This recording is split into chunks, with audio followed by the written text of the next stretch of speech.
From the Library of Congress in Washington, D.C.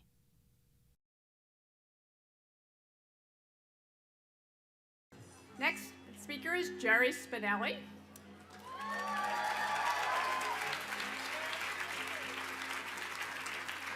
I can tell some of you already know him. The first 4 novels that he wrote were intended for adults, and all 4 were rejected by publishers. So he wrote his 5th novel for adults too, but it ended up, in fact, being his first book for children. Space Station 7th Grade was published in 1982. Maniac McGee, Winger, and Stargirls are among his best-known works. His most recent book is 3rd Grade Angels. Thank you very much. Enjoy it.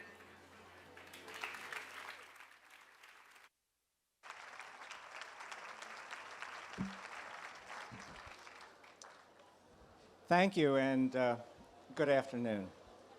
It's good to be back in our nation's capital, particularly with readers. As was mentioned, my first 4 books didn't have any readers. Didn't have any publishers, didn't have any printers. So it's quite a change to be standing here and looking out at readers. And I can tell you it's better to be read than unread. I'm remembering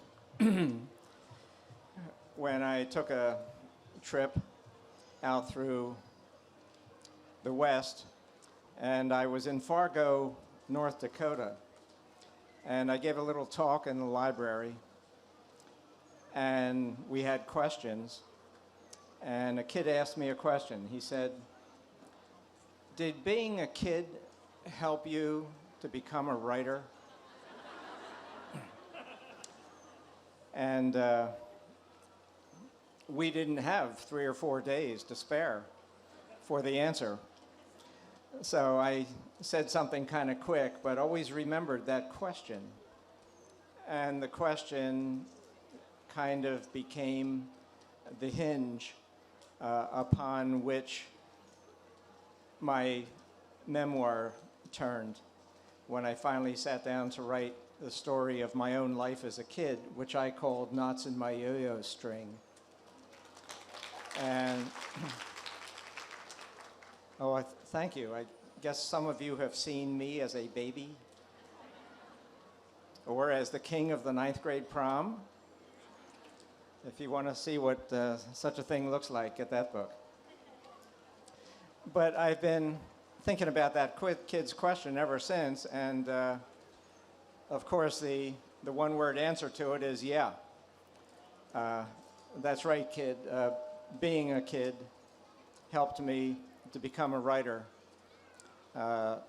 because even then I was page by page, chapter by chapter, writing my own story, as we all do. I started writing my own book, in a sense, when I was in 1st grade.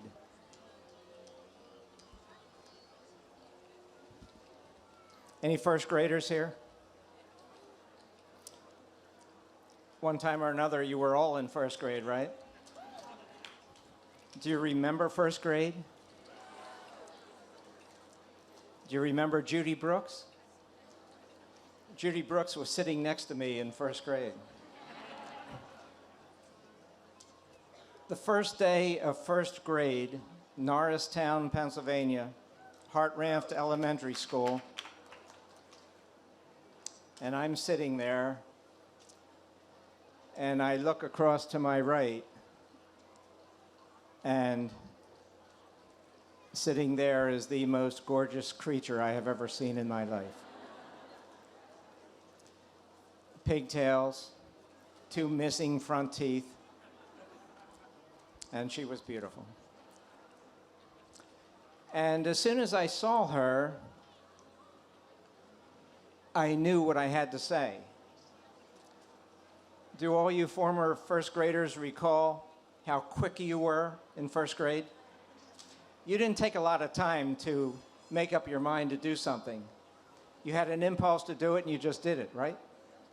And as soon as I saw her, I knew there was something I wanted to say to her.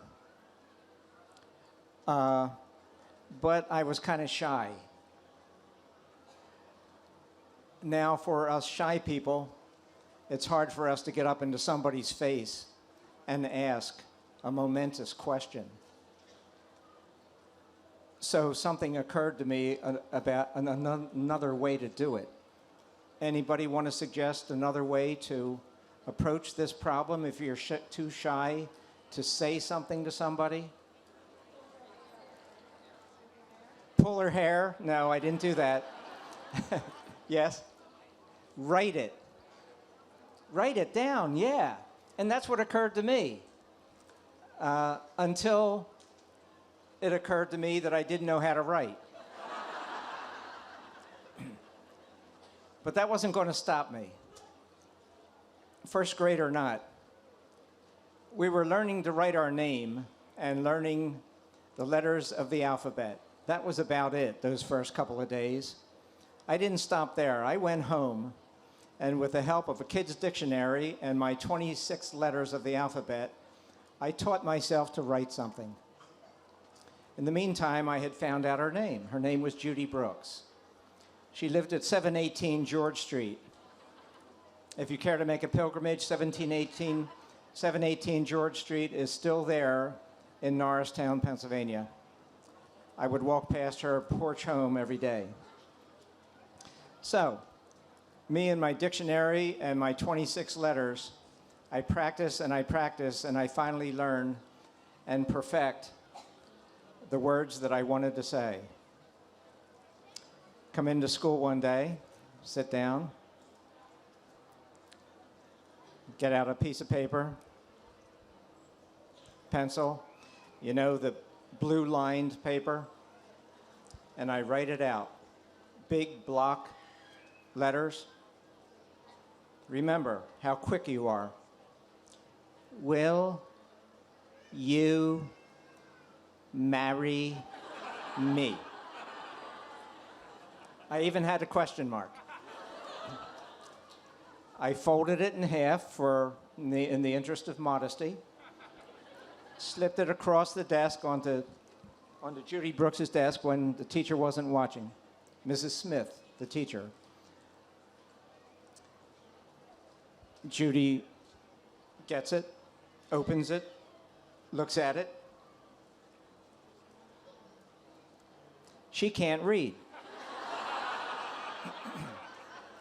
So what happens next is every note writer, do we have any criminal note writers in here? Yeah. Every note writer's nightmare is what? That the teacher grabs the note. That's what she did. The teacher saw what was happening, grabbed the note, takes it up in front of the class, opens it, and reads it herself.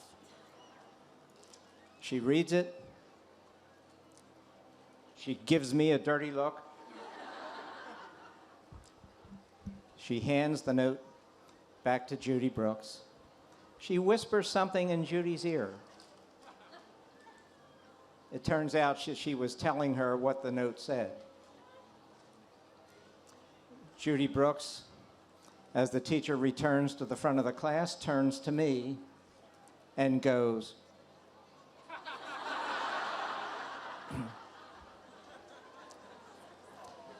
that was my first written work.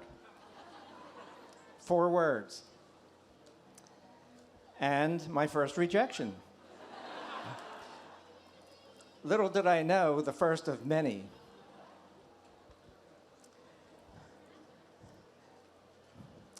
There were many more rejections to come. In 4th grade, Judy and I were in the playground, and she gave me back my yo-yo. She had accepted it before that, and I thought we were engaged. She handed it back to me and said, "I don't like you anymore. I hate boys." And so we were disengaged. More failures were to follow. In 6th grade, we had a project to do. You kids have projects? Yeah, we had a project. We had to do a project on Mexico. Everybody had to make a scrapbook about Mexico. I made my scrapbook, pictures from National Geographic and so forth.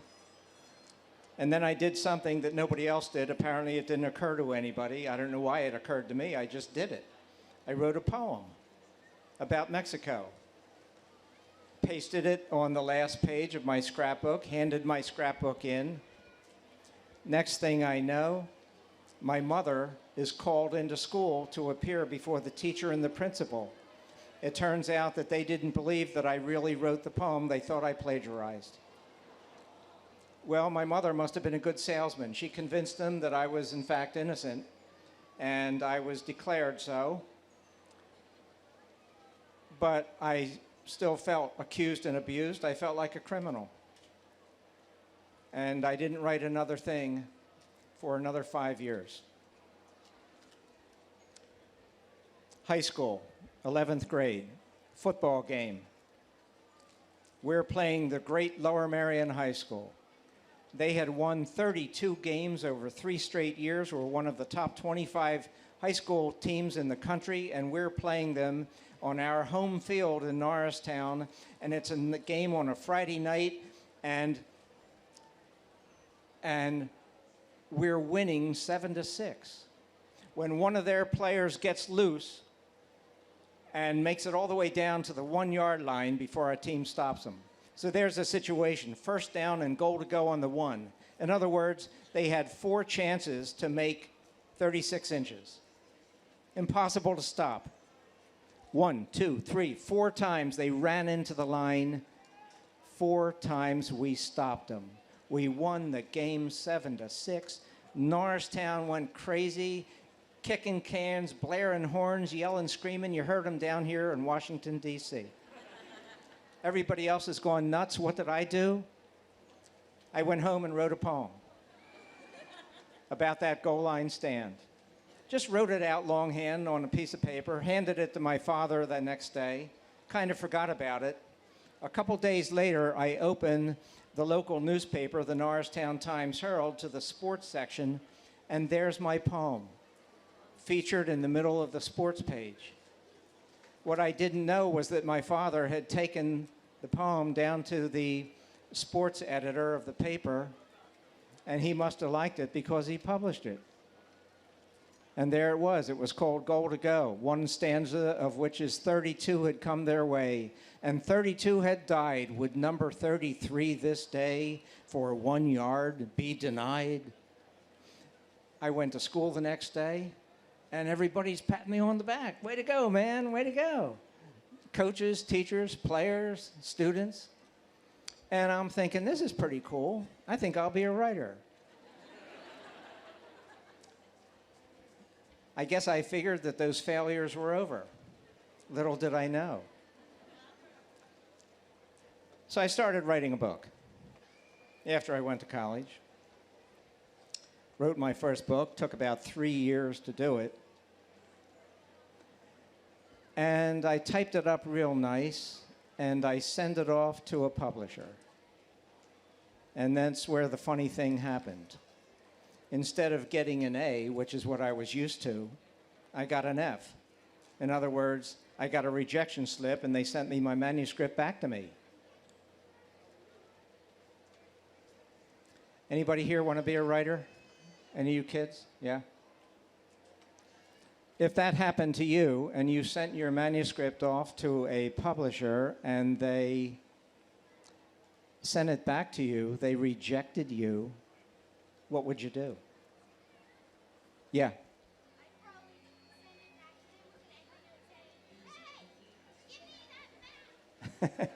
Okay, you could do that. Any other answers? Yes.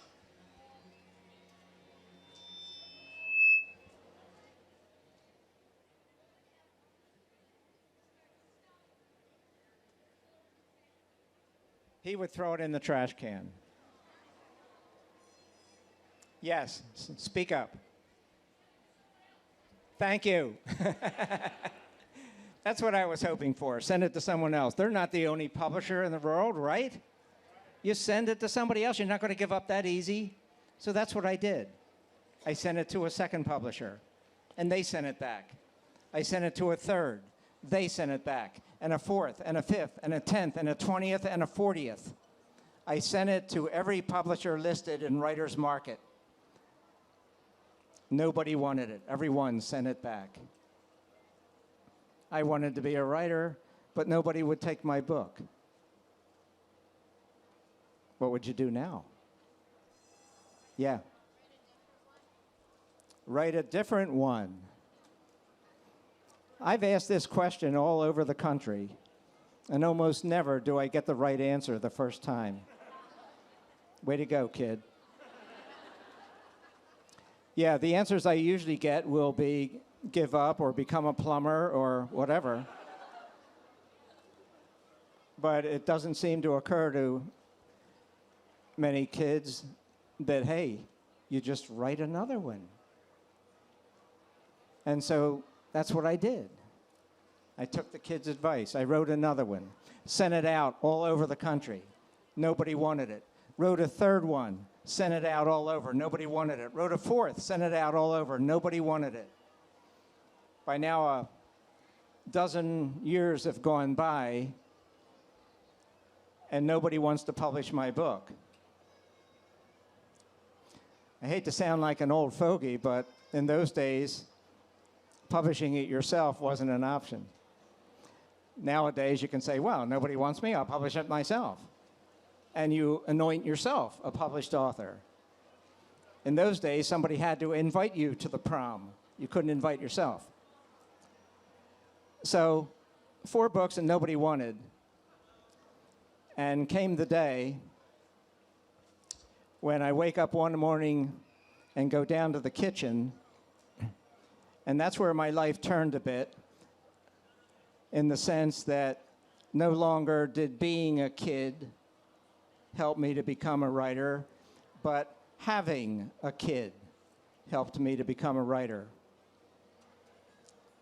I go into the refrigerator and I reach for my lunch that I was going to take to work that day. Fried chicken in a brown paper bag.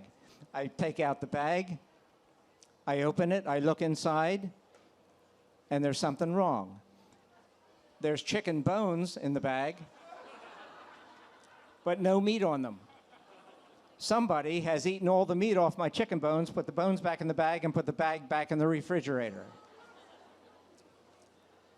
At the time, we had 6 sleeping angels upstairs. One of them had stolen my fried chicken. I knew nobody was going to confess. So I went to work that day, fried chickenless. And when lunchtime came, I guess because it still was bothering me, it was still on my mind, I started to write. And I started to write from my own point of view, which is the most natural thing to do, about the morning's incident. And suddenly, literally, with my ballpoint pen poised above the paper, something struck me, a thought. Wait a minute. There's a more interesting point of view here than your own. The point of view of the kid who stole your fried chicken. And so I began to write from the point of view not of myself, but of the kid. Something like, one by one, my father laid the bones on the table. And that's all they were, bones. 2 wing bones, 2 leg bones, 1 thigh bone. And bones is all they were. Was this really happening to me? Did my father really drag me out of bed at 7 o'clock in the morning and drag me down to the kitchen in my underpants to stare at a row of chicken bones? That's what I wrote in my office during my lunchtime at work that day, with little thought that I had in fact begun to write what was going to turn out to be my 5th book. And even littler did I suspect that it was going to turn out to be my first published book. That's a book called Space Station 7th Grade. And it turns out to have been the first one that was published and the first one that reached the shelves of schools and bookstores. The next thing the publisher asked me, write another book, give us some ideas. I gave them some ideas, and they suggested that the one that they liked was Sibling Warfare. And so I wrote a book called not Sibling Warfare, but Who Put That Hair in My Toothbrush, based on two of those sleeping angels, Molly and Jeffrey, who were always fighting, who hated each other, who, if I locked them in a closet together and went back 5 minutes later, I would have found them both dead. And so I wrote Who Put That Hair in My Toothbrush? And one book followed another, and now there are about 35 of them. Well, yeah, I think it's amazing, too, considering how things started out with my marriage proposal rejection. But, you know, failure figures into it, and I got to thinking about that, and the extent to which we fail leads to our successes. When I wrote those first 4 books and nobody wanted them, I wasn't feeling great. I wasn't happy about it. I didn't know what I was doing, but what I was doing, in effect, was laying down stepping stones across the creek. You see? We send our kids to school and teach them how to succeed in everything from writing their name to leading a happy and successful life, right? But they graduate after 12 years, and no one has told them the value of failure, the value of losing, right? When you see the tournament, you know, the Final Four and so forth, nobody's racing at the camera saying, we're number 2. Everybody wants to be number 1. But the fact is that the extent to which we may eventually succeed has more to do with how we handle our failures than how we handle our successes.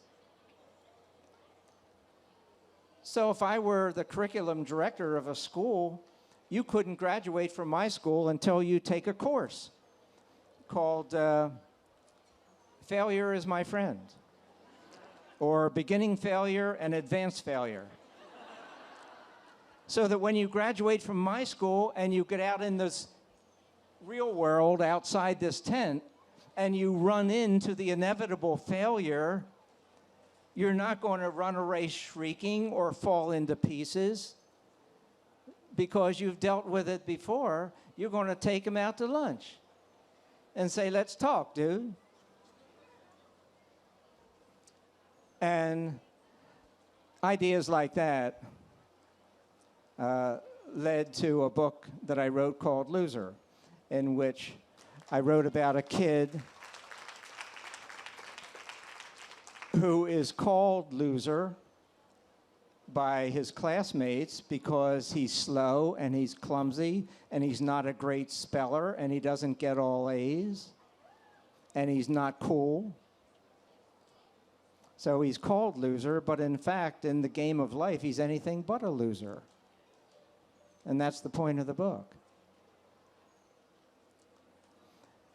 That playground with Judy Brooks, when she announced that she was no longer intended to be engaged to me,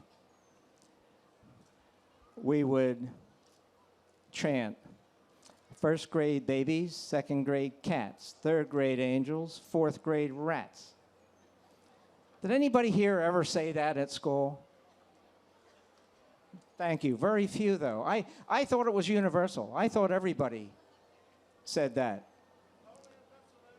I was thinking about that one day when Eileen was away on a trip, and I'm going through that old schoolyard chant, and I'm thinking, 4th grade rats. Boy, there's a title waiting to happen. fourth grade rats. So I wrote it down at the top of a piece of paper. Then I had to take a few days off to figure out a story to go with it.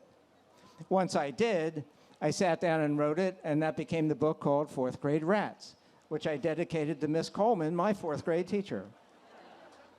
Well, it did very nicely as a scholastic book for quite a few years, and during most of those years, Eileen kept telling me, you got to write a book, you got to write a prequel, you got to write Third Grade Angels. I kept saying no, no, no. And then finally, as I always do, because it seems every good idea in my life comes from Eileen, I finally said, okay, I'll do it. And I sat down and I wrote Third Grade Angels, and that's the book that Scholastic is bringing out as we speak. And so the adventures of Suds Morton are now told in 2 stories. I want to remind you again that you should not be afraid to fail. In fact, you can welcome failure because failure will provide the stepping stones by which you will cross the creek. You will not cross the creek on your successes. You'll cross the creek on your failures, on the stepping stones of your failures. And if anyone has any questions at this point, I would be happy to answer any of them. I was warned that there might be a few. So here I am, and let's go along with that. Okay, kid. Where did you get your idea for Crash? Idea for Crash? You know, for some of the books, there's kind of an interesting story about how it came about. It's not very interesting for Crash. It was just time to write the next book, and I think I got it in my head that it would be interesting. You know, I'm always trying to write about the uncommon thing. And with Crash, everybody's always writing about the victims, right? I thought I would write about the bully. And so maybe it was just my penchant for being different and writing about different kinds of things that led me to write about the bully that I called Crash. Thank you. Where'd you get the idea for Maniac McGee? Maniac McGee, the first... Thank you. The idea, the inspiration originally came from something that us old people will remember. Do you remember Martha and the Vandellas? Yes. Do you remember one of their best songs in the late 50s, Dancing in the Street? I love that song. And I love the vision of everybody, all colors and all shapes and all creeds and all kinds of people getting together and dancing in the streets. And I decided that I would like to tell a story that would sort of lead up to that vision. And so that was the first impulse that led to the book that you know as Maniac McGee. Thank you. Thank you. Yes? Okay, I have another question about Maniac McGee. Maniac's first name was Jeffrey. Did you name that after your son? So you know I have a Jeffrey. No, actually not. No, it just seemed, it just felt like the right name. And I simply called him that. And I don't think Jeff takes credit for it. But on the other hand, he might be the one that stole the fried chicken that day. I'm not sure. Thank you. Thank you. Yes? What's your favorite book that you've written? My favorite. Kind of hard to say. I'm tempted to say that first one. You're sentimentally attached to your first one, so that was called Space Station 7th Grade. But then I'd be hard-pressed to pick between that one and Maniac McGee and Stargirl. So it's kind of like a three-way tie. Thank you. Yes? Hi, I've taught Maniac McGee now for 3 years, and my kids love it. My question is, what would you tell my kids who don't like to read? I'd tell them to follow Maniac's example. I'd tell them to remember what Maniac carries in his hand wherever he goes, when he's running on the railroad tracks or playing baseball or whatever, and that if it's good enough for Maniac, it's good enough for them. Read. Thank you. And tell them I said so. Yes. Where did you get the inspiration for the character Stargirl? For Stargirl, Yes. if you remain in the audience, you will be listening to the inspiration for the character of Stargirl as Eileen Spinelli follows me in the next session. Okay. I kind of confiscated and lifted out of her life some interesting little details and just plugged them right into Stargirl. So in terms of interesting little details and in terms of the soul and spirit of a human being, that's where it came from. Thank you. Thank you. If you could be any one of your characters in your book, which one would it be? Wow, that's a good question.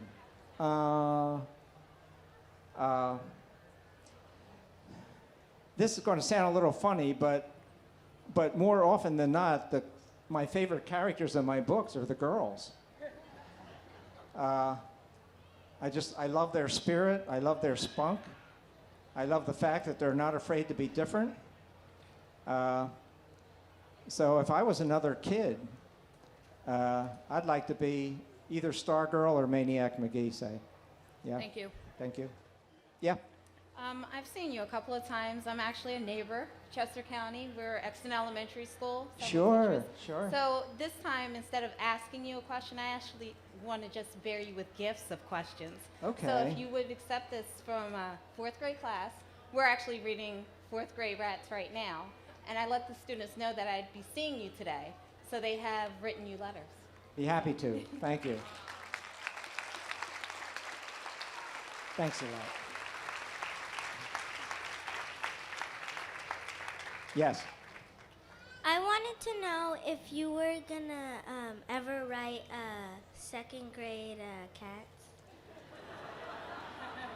My wife wants to know that too. Yeah. So you'll be the first to know if I ever do. Thank you. Yes. I was interested in knowing, did you ever visit the other 4 books? The first 4? There's a good reason why those first 4 books were not published. And that's because they weren't very good. There were some good sentences and good paragraphs, but none of them added up to a good book. And so those successful failures are residing in special collections at my alma mater, Gettysburg College now. Yes. Hi, the person 3 people ago asked my question, but I just want a couple more details. Are you Eileen? Is Eileen here right now? She's here, but she's not there. Is she going to be speaking about those specific incidents? I don't know what she's going to talk. Eileen will be interviewed. She's doing a question and answer interview. Are we asking the questions? I don't think so. Okay. Well, I don't know. You might wind up asking them. I know someone is going to interview her. Whether there will be a general Q&A after that, I'm not sure. Okay, and then related probably, do you find it difficult to write from the perspective of a female? Or does Eileen help you with that? No and yes. Okay. I find it fun. The way an actor finds it fun to stretch and do a role that they're not used to, you know? Like maybe Dustin Hoffman playing Tootsie. Okay. I think it's fun to put myself in the place of a girl and challenging to see how convincing I can be. So, yes. Okay, thanks. What inspired you to write the sequel to Stargirl, Love Stargirl, and from the perspective of Stargirl? The answer to all things, Eileen. She suggested that I actually write some sort of a follow-up to Stargirl, perhaps a little gifty type book, maybe 50 or 60 pages that you might buy at Christmas time, having to do with Stargirl and Solstice. But once I gave Stargirl the microphone, she wouldn't let it go. She just kept going and going, and before I knew it, I had a whole novel. So it's because Stargirl would not shut up that there wound up being a sequel. Thank you. Thank you. Yes? I'm wondering how you got the idea for Ringer, because it seemed very emotional and very, like, he seemed to be trying to please a lot of people. And that was part of his problem. Yes, exactly. You're right. After all, the kid is living, as you all are, with kids of his own age and who have a certain point of view, but his point of view was different, and that brought him into conflict. I got the idea for it from stories in a newspaper in the Philadelphia Inquirer, stories about a place that had pigeon shoots and where they shot pigeons in order to raise money for a park. And that gave me the idea to write the book that you read called Ringer. Yeah.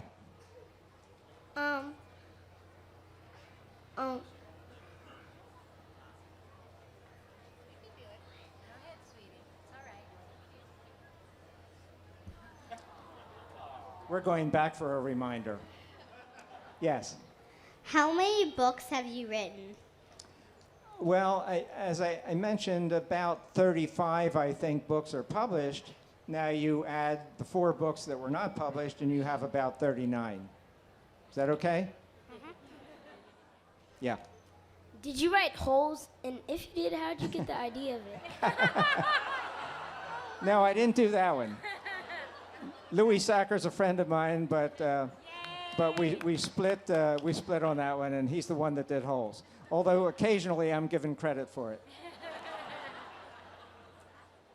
Yeah. We just read Jake and Lily, which we thought was an amazing. I'm a mother of twins, and we thought it was an amazing representation of the twin relationship. And I was wondering if there was if you have twin children or. No, frankly, I don't know any at all. But once again, kind of like the question about writing about girls or writing about pigeons. I've never shot a pigeon. I never even visited the place where they do it, or twins. That's what a writer does. We put ourselves in the place of other people and other things and try to be as convincing as we can and play the magician and create an illusion of reality. And if you do it well enough, you get readers to believe it. That's the game of writing. You did it very well. Thank you. I appreciate that. Thank you. Yes.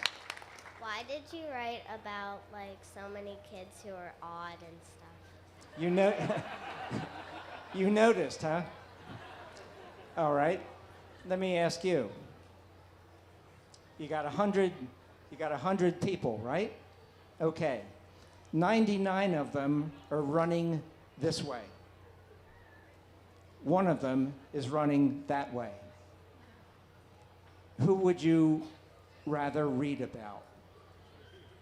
The one who is running the other way. The one that's gone away from the crowd, the one that's a little different, right?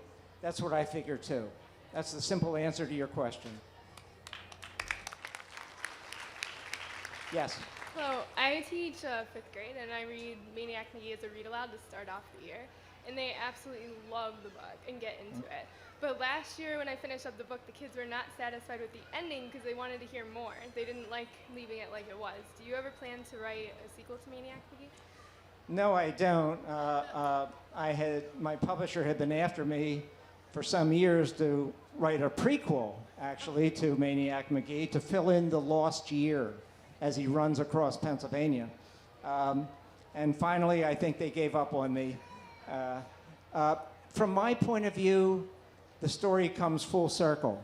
Maniac starts out having no home, having no people, having no address. And what's the last sentence in the book? Someone was calling him home. The word home is the last word. From my point of view, the story has come full circle, and that's the end of it, and that's that. Thank you. Thank you. Yeah? Have you ever written a book that you don't like? You don't ask a writer that.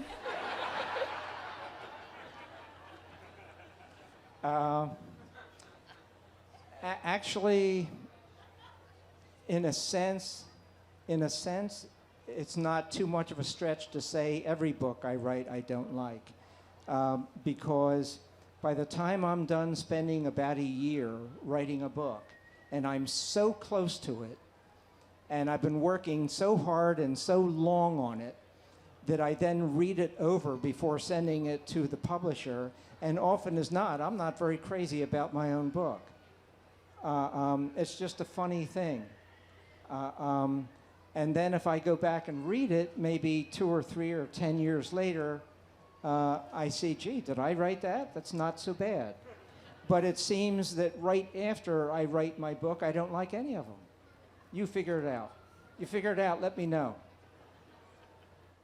Yes? Hi, I'm 16 years old and you were a huge influence in my childhood. I read your books over and over and over again, and something that I found really unique about your books is that you didn't really go into the sci-fi or the fantasy, which is never something I was interested, but all of your characters had this magic about them that was really unique to your writing. And I was wondering, I know you said you look for inspiration in children, but is there any other place that you look for inspiration that's you think really unique to you and that most people wouldn't think of? The quick answer is no, in the sense that I don't so much look for inspiration. I don't go shopping for it. It's more of a matter of being alert and open and recognizing inspirational sources when they happen to you. I think of them as mosquitoes. They bite you. But you have to be alert and you have to keep your eyes open. And the first thing about being a writer is being alert, living fully in the moment. And if you do, those inspirations will come to you. You don't go get them. They will come to you. You just need to recognize it when it happens. Thank you. Yeah. I've only read one of your books, The Library Card, but I noticed that all the stories are really different, and that the last one, the only one that actually, the main character through the whole thing likes reading, doesn't learn to like reading. It's the only one that's in first tense, not third person. Yeah, first person. Is that right? Yeah. Yeah. I'm trying to remember because for the most part I don't read my own books. Yeah, there are 4 different stories, and that was suggested to me by a Scholastic editor who said, "Why don't you write a book 4 different kinds of stories and have them connected with a library card?" And so I took her idea, and the result is the book that you know is The Library Card. I'm getting a sign saying overtime, so that's it for me. Thank you for coming. This has been a presentation of the Library of Congress.